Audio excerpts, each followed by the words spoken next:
gentlemen, welcome to yet another episode of It's Me Speaking to You. I am your ever faithful host, Jeffrey Wilson, coming to you from Club 4600, nestled ever so comfortably right here in the city of St. Louis. Ladies and gentlemen, we're rolling with championship status again this week. We have a former Brazilian world champion and the proprietor and founder of North Broadway Jiu-Jitsu. Ladies and gentlemen, Bryan Guidry is joining us today. How you doing, brother? I'm doing real good. Thanks for having me. Man, thank you for taking the time. As always, I thank my guests. I know there's probably other things to do, but thank you for taking the time, my friend. Speaking of your establishment, North Broadway, did you guys move or did you remodel? What happened there? Yeah, we moved around the corner. We were on Vanderventer. Of course, we started on North Broadway 10 years ago. And we were in a small space on Vanderventer, about 1,800 square foot for 4 years. And then I found this beautiful warehouse space on the hill, and we tripled our space. So it's a great space. Nice. I see 2324 Marconi Avenue. Is that correct? Marconi. Everyone says macaroni. Yeah, it's Marconi. Yeah, my eyes just well, it's the hill, and everyone serves pasta, so it's all good. I wasn't going to say anything. All right. Yeah. I will post a link to this, your establishment here, as well as any other relevant social media stuff in the YouTube page, so anybody can follow up. Thank you. Absolutely can follow up with you there.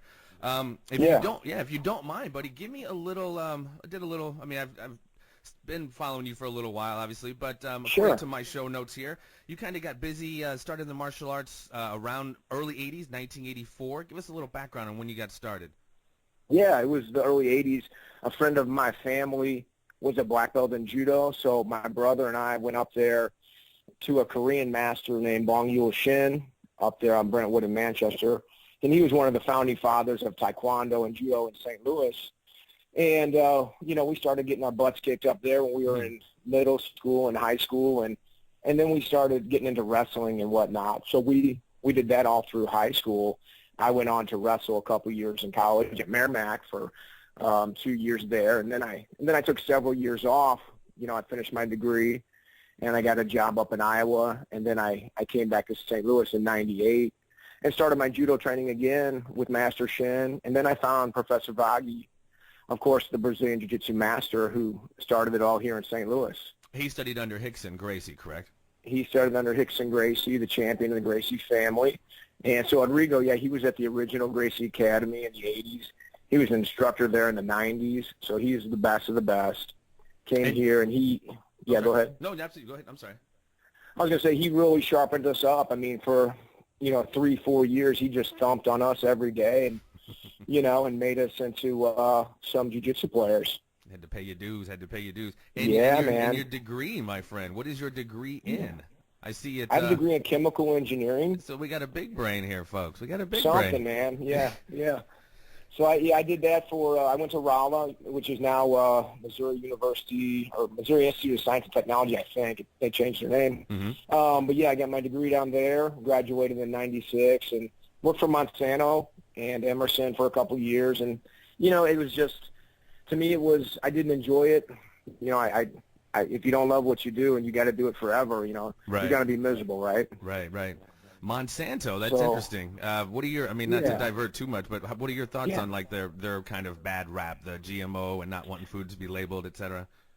Yeah, I wasn't working in the seed division. I was working actually in the herbicide division, which has kind of been their cash cow to fund all their seed projects. But the seed, the seed and the genetic engineering of seeds, it's gone on forever. I mean, you can look hundreds of years back, thousands of years, people have crossbred plants to get better vegetables or whatever. Now they're doing it on the genetic and DNA level, and it's pretty scary because nobody understands the science. There are obviously good things that come out of it. If you can put a seed in Africa that can survive with very little rainfall, now you can feed this village. And the downside of that is, well, how is it affecting these bee colonies in Europe and other things that people don't know that are the side effects? That's what scares people. Well, and I remember reading something about like farmers in India. I wish I'd known you were working for Monsanto. I would have didn't do adequate preparation, but they're like killing themselves because their seeds aren't working and they're not able to. I'm not sure if it's something the seeds aren't working. I don't know if you've heard of that. And I haven't read up on all that lately, but I know, for instance, if you were to get the seed from Monsanto, I believe that you had to pay the rights every year to continue using that seed or something like that. So, in other words, if they get the seed then and they continue using it without paying, I would think they would be fined or something like that. I don't know if that's the case, but I've heard of stuff like that. Or even, what was it? Like a guy didn't use Monsanto seed, and then Monsanto seed from another farm kind of cross-pollinated. Their stuff I've heard down. that also, where it kind of, because it just, that's just nature. It just flies across in the wind or whatever. Monsanto comes in and says you're using and our they seed, bill and they him. take the farm. Yeah, or take the farm. Yeah, that's insane. That's a real thing too, and that's pretty crappy if that really happened. Yeah, what was it? Food Inc. I think it. Yeah, it's just insane. But wow, interesting little side story there. It's kind of cool. Yeah, definitely. As far as MMA, why did you just? Tell us anything about? I see you had a few fights MMA. Is that something? Why did you not go full on UFC or anything? Was that something you just weren't into? When I got into training with Professor Vaghi, and right away the guys I was training with were fighting MMA. It's Steve Berger, Mike Rogers, Todd Fox, all these guys. Like as soon as I start training, they're fighting these MMA fights, and so I had no intention of getting into this to fight MMA.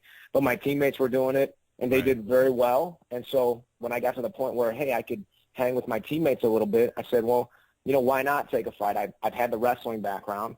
I added the jiu-jitsu. I had zero striking when I took my first MMA fight, so I looked like just crap in my striking my first fight. But took that fight and then decided, okay, I'm not stepping in the ring again until I at least have some kind of boxing. Right.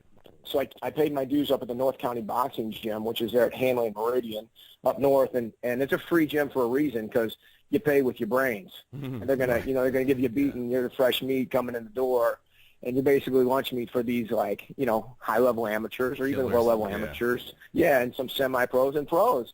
And so you're in there taking your beat. And so I did that for a year and then took another fight. And then I fought several more times. I fought 8 times. I didn't lose. I fought a couple UFC veterans. But for me, I had invested so much in my education, and I was still working in the engineering field. I had made a plan for myself when I graduated in 96 to finish my MBA, my master's in business, and you take a test. And so I took that test right out of school, the graduate admission test. And that test has a lifespan of 5 years. So that means 2001, I have to go back to school or I have to retake the test. I don't like taking tests. So I kind of called it quits in 2000, the beginning of 2001. And I started going back to school and ended up taking one more fight in 2003 just because it had been legalized in Missouri in 2002 in November. So I called up the promoter and I said, hey, I want to fight for you this summer. He's like, I'm glad you called because I need somebody this weekend. I'm like, man, I don't know. I haven't been training for a couple of years, and I just got back in the gym. He's like, hey, don't worry. This guy's just a wrestler. And he knew that was the key word to get me in there because I had wrestled, done jiu-jitsu, and some boxing. Right. So I ended up taking this fight against the guy. He comes out throwing kicks, so I have no idea who he is. I try to take him down. He belts me in the face with a high kick, shatters my orbital. But I end up taking the guy down and submitting him in an arm bar like a minute later. And then a week later, I have surgery on my face and have 4 plates in my face now. Whoa. That's a war story right there. Ouch. That is a war story. Wow. So, but then it looks like you went in, back-to-back years, that IBJJF 2006, 2007, 2009, and then you gold medal in 2010 in Rio de Janeiro. How'd that come about? How was that all? Well, because after I decided to call it quits in engineering and went back and became a personal trainer, and then that was 2004, 2005. And then I said, in 2005, I'd like to take another jiu-jitsu tournament before I call it quits. So I did the Helson Gracie Nationals in Ohio, and I won that tournament. I beat 7 guys without getting scored on. So I'm like, man, you know what? I need to take this to maybe another level. So I said, okay, I'll make a goal 2006. I'm going to go to the Worlds there, purple belt, and then I'll call it quits. Just go one time to the Worlds. And then I did well there. I took 3rd, and then I just kept going. And I said, I really should just be doing this for a living. And that's when I had the idea to open the school. And that was the only way for me to make my way to getting the black belt because, to be a black belt under Professor Vaghi, you have to be completely dedicated. And that's what I wanted to do. I wanted to open a school where I could have, my student base, and then I could focus my time on my training. And that's what I wanted to do. I decided that I love jiu-jitsu more than anything. I love fitness, and I want to focus on getting my black belt, because if I don't, I will always regret, not finishing it. Sure. Yeah, and then, 2008, 2009, I went to the Worlds. I took second at the Purple Belt Worlds in 2007, lost to Kayron Gracie. 2009, went to the Pan Ams, and then took a break in 2009 for some other stuff I was doing with a little project, a video project I was doing, and then came back in 2010 and said, man, this is my year. I had all the time blocked off. I had all my training partners in line. Rodrigo was training with me. A bunch of my old teammates were back, and we hit it hard. And, me and Rodrigo, we both won the Worlds that year. I won the brown belt. He won the black belt. And we just crushed it, man. It was awesome. So that day, I remember you fought was it 2-3 times that day on that, to win the gold? I won four matches. Yeah, wow. I fought 4 times. And, fought a couple, 3 Brazilian guys and a guy from France. And only gave up 4 points in 4 matches. Dude, yeah, it was a good tournament, man. I felt really good at the time. And what was crazy is 8 weeks out, I had a bad rib injury, so I couldn't touch the match from week 8 to week 2. Came back, sparred a little bit before I left. And then as soon as we fly into Brazil, Rodrigo and I just land that morning. And Rodrigo says, hey, we got to go train at my old school, and he wants to show his old teammates, what we can do and all that. And so we get in there, and lo and behold, I injure my knee, like hurt like a bad sprain, like I can't walk on it. And I got 2 days to the tournament, and I'm like almost in tears because I can't believe this happened. Because how stupid am I? I even though I'm going to do whatever my instructor says, I shouldn't have been sparring 2 days before this tournament and sparring hard against black belts. And so I had 2 days to go, and so, all I could do was tape up my knee and hope my knee didn't bend funny. And so even with one knee that was maybe 75%, I was still so far ahead because we had trained so hard. Wow, dude. You're crushing with cracked orbitals, messed up knees, dude. Yeah, you're man. A super soldier. So that's when I'm like, man, I've had enough. I can't keep doing this forever. Yeah, that's definitely some wear and tear. I mean, speaking of wear and tear, too, I mean, that day, fighting 4 times, messed up knee, literally, man, I've never been put in that kind of position. How do you feel at the end of a day like that? Are you completely done for? I mean, is it complete exhaustion? No, because it's more like because I won, it was more I was just elated. So I've been on the other side of that coin where you go that whole day and then you lose the last match or you lose your semifinal match and everything hurts. You feel all those bumps and bruises. And when you win, you don't feel it. You're so happy, and, you could go fight another match, I think, because you're just on cloud 9. Wow. So speaking of, I mean, obviously you're a fan, I'm assuming, of, or are you a fan of the UFC and the product now? I do like I'm obviously a fan. I don't watch it as much as maybe other people. I watch occasionally. I watch what I think is a big fight, but UFC. Who do you like right now? Who are some of your favorites?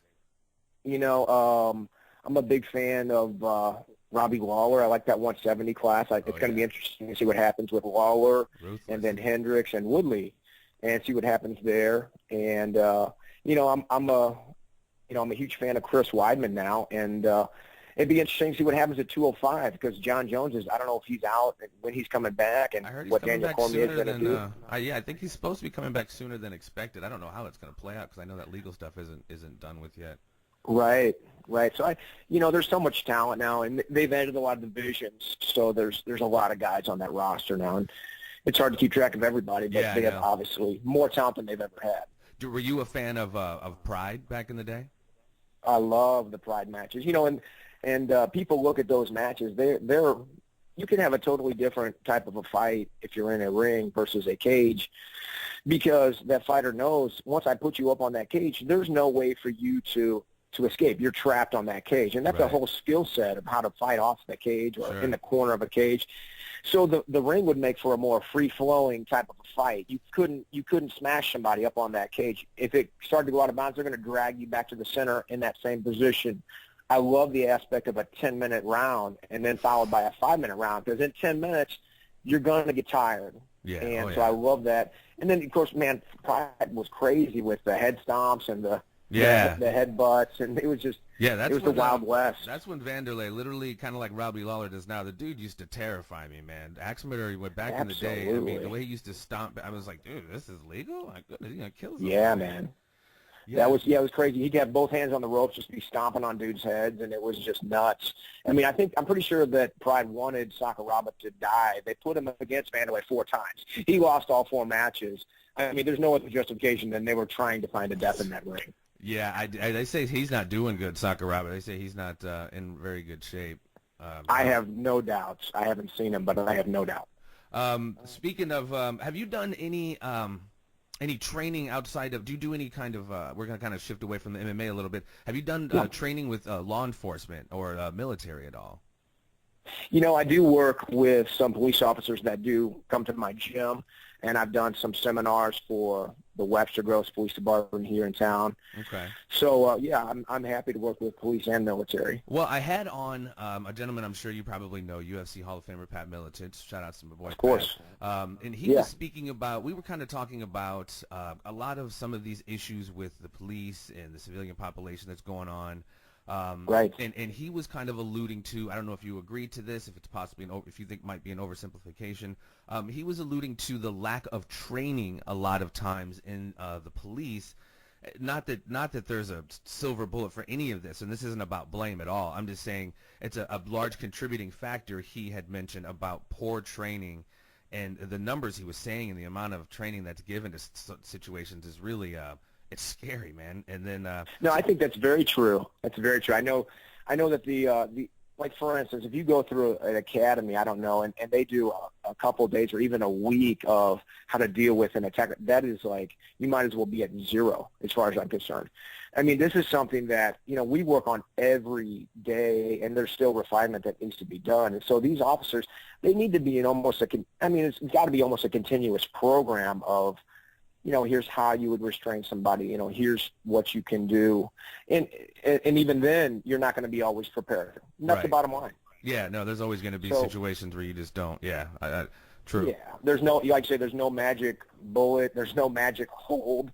You know, you can get somebody in, you know, in some position they might be able to get out of. And like I said, the scenario changes with size, with, you know, just skill level and whatnot. What do you, I mean, living here in St. Louis, I mean, obviously we've had our share of, you know, unrest from right up around our way here, South City, up the Shaw area, and up in the Ferguson area. What do you think about that, man? I know you've lived here pretty much all your life, if I remember correctly, and I mean, it's just pretty unprecedented. 2 states of emergency. Yeah, it is. It is terrible. I think you know, it gives our city an even worse perspective from the outside, and you know, there's obviously so many problems that need to be addressed. Sure. And if you look at the communities, you know, I think before the Michael Brown incident, you were hearing a lot about, like, you know, hotspot policing, and that's the same concept that Mayor Giuliani brought into New York in the 70s and really cleaned up New York. Right. And so the bottom line is that if you employ these tactics, which do work, and you're taking care of the little stuff, you're getting rid of, you know, people that are doing small things, and then the big things kind of take care of themselves. And so as you have more and more contact in these hot spot areas, of course there's going to be more conflict. Right. Because there's just number of incidents go up where police are contacting the public, and so, yeah, now you've got more confrontation. That's just the bottom line. Yeah, and Pat even alluded, like, society itself. I mean, again, I definitely kind of agree. I mean, maybe stuff's been going on bad for a long time, and yes, social media and the internet makes it, you know, we're more attuned to it now. But I don't know. I just think I just wonder if some of the types of policing and the method creates such an adversarial relationship almost. You know what I mean? Where they're like, I'm gonna have, well, hopefully, I don't want to say his name, but a gentleman affiliated with the police force, and ask him, like, what can be done to, like, bridge this gap of trust and, like, create on both sides. You know, certain communities thinking the cops are all bad, and certain, you know, some cops. It's not all cops, of course. That think, you know, everybody in the certain community is bad, and it's just like, as long as that kind of adversarial relationship kind of goes down, and everybody kind of perceives each other as the enemy, man, I agree. There's going to be more and more contact, and it could be worse before it gets better. And really, you know, asking you or Pat or this gentleman with the police I'm going to have on, there's, like you said, there's so many other almost sociological, cultural issues that play into all of this. But like I said, there really is no magic bullet, and it's just, I don't know, it just breaks my heart to see, so much just going down, and the media really kind of fanning the flames as far as really making it like a racial issue, as if it is just a racial issue. I mean, that's really disheartening. Right, that's absolutely right. Yeah, you try to make it a black and white issue, and it's absolutely not. It's an urban issue, and you do have areas where there's high crime, and the police are trying to address it, and so it makes for a difficult situation. I mean, the people that live there, they're frustrated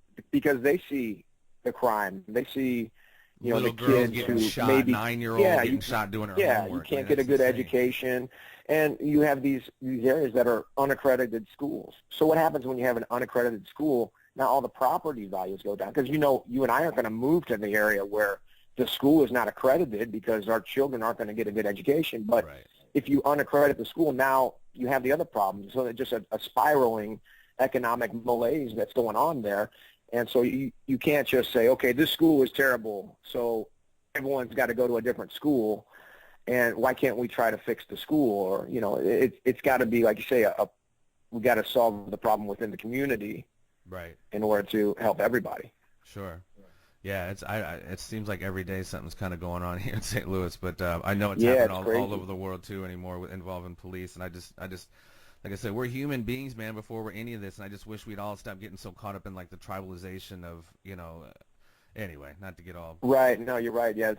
And St. Louis has, a lot of neighborhoods that, they are, there's neighborhoods that are completely white, and there are neighborhoods that are, almost completely black, and it doesn't seem like there's any segregation of those, or, desegregation of those neighborhoods where, people interact very much. Right. Someday we'll get it together, brother. Someday we'll get it together. One of these days. This is a presidential election season, if you will. What are you thinking? Yes. I find it. This is just me personal, folks. I find the right-left paradigm quite entertaining, a bit like WWE. Every 4 years, it kind of comes around and provides me a bit of comic relief. What are you seeing right now? Who do you? I mean, I don't mean to offend. Some people get offended talking about politics. Well, who do you like? Who you don't like? What are you seeing now? I don't like anybody. But the person that I like the most, I'm a fan of Rand Paul and the Libertarian Party, because I believe that I can do what I want to do, you can do what you want to do, and just don't harm that's anybody. that. Just don't harm anybody. Yeah, I'm a big. I want a government that's going to be pro-business and also going to be hands off. I don't want a government that's going to tell me that I can't do something. If I want to go smoke pot and do heroin, that's on me. I think every drug should be legal. Right. But I also want, a government that's going to try to promote policies that can help businesses. For instance, the state of Missouri just implemented a 9% tax on small businesses like gyms, dance studios, martial arts. So I'm getting crushed by a new tax that the state of Missouri just invented this last year, and every other martial arts studio and gym in the Missouri area is also getting hit with this. And it's ironic because you think we just passed Obamacare, so we're trying to make people more healthy. We're trying to promote small business. I'm a one-man show. I'm as small as it gets. Yeah. And then they slobber knock small gyms and martial arts. It's a place where people go to get healthy. Exactly. Yeah. And then they hit you with a big tax. And so, it's like, what's the overall objective here? If the objective is to make a healthy society, then you should be promoting gyms and you should be promoting martial arts studios. You shouldn't be taxing them. You see what I'm saying? Yeah, no, absolutely. It seems, counterintuitive. I mean, it just absolutely. It's just one of the many things that government does that just makes absolutely no sense. That's why I just find it. I don't know. It's a whole other podcast to get into all this stuff that goes on with these 4-year elections. Right. I'm not going to keep. Too much. I was going to say, I think people really are. You see the Republican Party; they really are into Donald Trump right now, and I think the reason is that the guy speaks his mind. Right. It's refreshing. He doesn't. Yeah, exactly. People are tired of politicians that are so politically correct and toe the line in so many ways, and so I think that people like that for that reason. But and that's not even to say when I say it's refreshing. No, I'm sorry, bud. I was gonna say it's to be determined what's going to happen with him. Yeah, I think he's kind of playing a role right now. I think I think he's kind of just playing a ringer at the moment. He could be like the Howard Dean of the Republican Party here pretty soon. Or the Ross Perot or something. It's just split some votes. But when I say it's refreshing, that's not to say I necessarily agree with everything he says. So please don't think I'm necessarily agreeing with 100% of what he's saying. But what Bryan just alluded to, it's absolutely. I mean, you see these guys, it's just. They're just so robotic, and like when they talk, it's just so artificial and not organic, and they have to read off a teleprompter to say 2-3 words like Hillary Clinton does. Exactly. They all just say the same. They all sound the same, and it's just like I said, it's all a false paradigm. Anyway, I'm not going to keep you too much longer because I know you got class here in a little bit. Man. I saw something on your post yesterday. You said come in for like Fit Friday or whatever, and if you do, our Fight Fit class. You have to face the Kraken. Who is the Kraken? That's a guy named Micah Shelton. He's our Kraken. Oh, okay, yeah. I'm sorry, I yelled into the mic there. I know him. Yeah, we were chopping it up the other day. What's up, Micah? Yeah. All right, let me before I let you go. He's a giant. Yeah, he's awesome, man. We've actually gotten to know each other a little bit more on Facebook. He's a cool dude. Right on.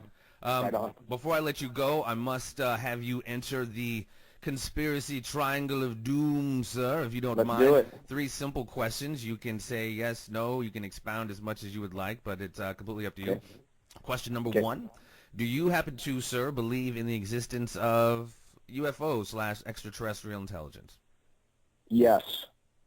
Very simple. Yes answer from Mr. Bryan Guidry. Question number 2. Who do you think is responsible, or do you believe the official story of the assassination of John Fitzgerald Kennedy? Oh, that's Castro.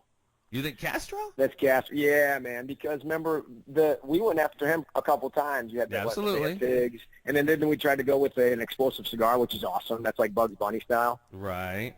Yeah, but Castro, there's so many things that went down there that Castro could not have done. He could not have gotten rid of the Secret Service that was supposed to be there. But I mean, I think I think it does fit with even Lee Harvey Oswald. He was a Soviet defector, so he already had contacts within the Communist Party, which Castro would know about, and it would be very easy for him to contact him. And he was a double agent, man. He was working for the feds. Yeah, he was.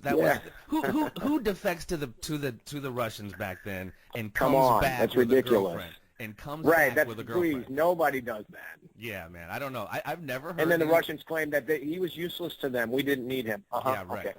Yeah, the guy used to work at Atsugi Naval Base, and not too long after he went over there, Gary Francis Powers' U-2 flight goes down. Not to say this right, but go figure. It's so high, nobody knows where it is, and they get it, right?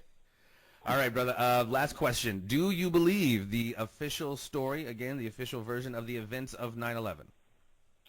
That the 19 Saudi nationals boarded planes? Yeah, absolutely. Okay. I mean, there's just too much. There's too much evidence. It's not. Here's the thing. Like if you and I made a secret right now, in 3 days, 20 people might know the secret. I might accidentally tell my wife, and then you might tell your girlfriend. I hear people say that as far as like shutting down conspiracies, but like we compartmentalize. Do you have kids?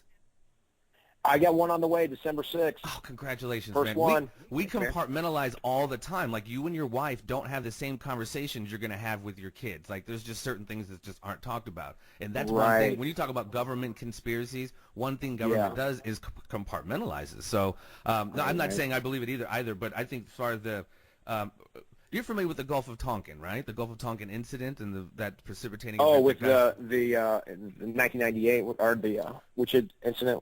No, this is what got us into the Vietnam War, the Gulf of Tonkin incident. Oh, Gulf of Tonkin, yeah. Okay. And then so literally Lyndon Johnson goes on TV and is like, you guys, we were just attacked on the high seas of the Gulf of Tonkin. Oh, sure. We go to Vietnam, 58,000 dead, however many millions of Vietnamese dead. We find out, bro, that event never happened.